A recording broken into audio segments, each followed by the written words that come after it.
Hey, it's your girl Candy J. Happy Friday. You made it. Oh my goodness. It's been a very long week. But it's what now? 2 weeks to Christmas? Yay! So as you can see, I am at the executive suites of KMWI Media, where I also have my office, and there are several of our other professionals inside of our building. If you don't know who I am, my name is Candy J. I am a certified clinical sexologist and relationship coach through the Dr. Rachel Institute and through the American Colleges of Sexology. I am a marriage bootcamp coach, a mocha marriage trainer. I specialize in putting the oohs and the ahs back into your relationship, but I do this by helping you foster better communication and talking about those real issues. I specialize in marriage and premarital coaching, life after infidelity, dating after divorce, postpartum depression, sex therapy, and sex education for all ages. And so, guys, I really want to quickly talk to you about something that's near and dear to my heart. Because remember, I always tell you the reason why I am a great coach is because not only do I have the education, but I also have the experience. So I'm never afraid to use myself, right? So seasonal depression is very real, and there are some signs with my little notes today. Let's see, and I just wanted to make sure I was very thorough with you guys today. There are some signs that you maybe have what's called SAD, seasonal affective depression, right? And so you can have difficulty concentrating, feelings of hopelessness, thoughts of suicide, problems with sleeping, losing interest in activities, feeling depressed most of the day, no energy, experiencing change in your appetite or your weight. These are all possible signs that you may have seasonal depression. Now, think about this. When I think about seasonal depression, I think about certain triggers, right? And so during the month of October, maybe 5 years ago, calling 7, yes. So 5 years ago, there was a major domestic violence event in my household. And so that was in October. So going into November, I was preparing, I was doing my own divorce work, and some things was happening where I went without my child for 30 days. If you know my story, if you've listened to other shows or podcasts, you know my story, right? So 30 days passed. I didn't see my kid. This was during the month of November. During the month of December, we went to court. We started this whole process with child custody and the divorce process. And so that's one trigger for me, right? So that can cause a whole event of seasonal depression because of that, just alone, right? And so, think about it. If you know, I'm not originally from Texas. Most of my family is in Fort Lauderdale, Florida, or in South Carolina. My friends have become my family over the years. I have a great tribe, so I have family here that are not my blood family, but I have family, right? And so, a lot of times during the holidays, I've lost somebody. Don't you know somebody that has lost somebody during this season, this time frame, and that was their favorite holiday? Christmas was my grandmother's favorite holiday. So there are certain triggers. So think about it.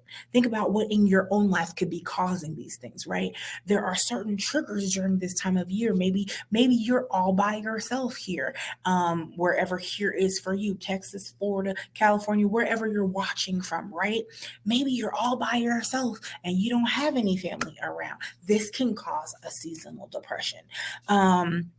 And also, guys, it's reduced sunlight at this time. Think about all of those people that are up north. If you're watching from up north, hi, I don't like snow, right? So usually at this time, it gets darker during the day, especially up north. You're having winter storms and blizzards and all kinds of things. You might be deprived from the people around you, right? Not able to go outside as much, or having to go outside, but you don't see anybody but, somebody else that might be inching over to work or inching over to the grocery store because you can't see in front of you. There are many, many reasons why people have seasonal depression, right? And so I you're also kind of susceptible to it if you have family that has any type of bipolar disorder or any type of mental health issues. Any of those things, you're also more susceptible to it. Not saying that those are the only people that suffer from seasonal depression, but I'm just giving you the parameters on which that could be. And so, some of the complications I think about, like you begin to withdraw from everybody. If you find yourself wanting to be secluded, sometimes substance abuse, people begin to use drugs to cope, struggling to do work, anxiety, all of those different things are complications from seasonal affective disorder, which again, I'm talking about seasonal depression. But here are some things that can help you. Okay, you listening? Number one, who's your tribe? Who around you can you call and say, hey, I need to go to lunch. I need to go to dinner. I need to get out of my house. I need to schedule an activity. I need to go exercise because exercise brings up those serotonin levels and that dopamine.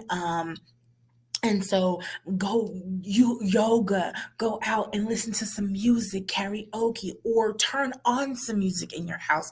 Get up, move around, don't sit in the same spot.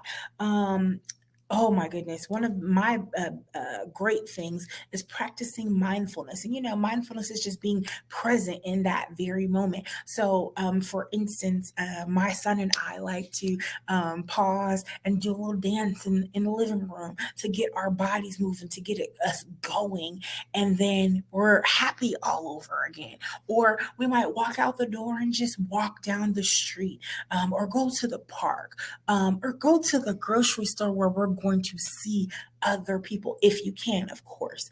Now that we have been through this pandemic, right? We have Zoom, and I know we're tired of Zoom, but we have Zoom, we have Skype, we have Google Duo, we have FaceTime. Reach out, pick up the phone, and say, hey, I just need to talk for a minute.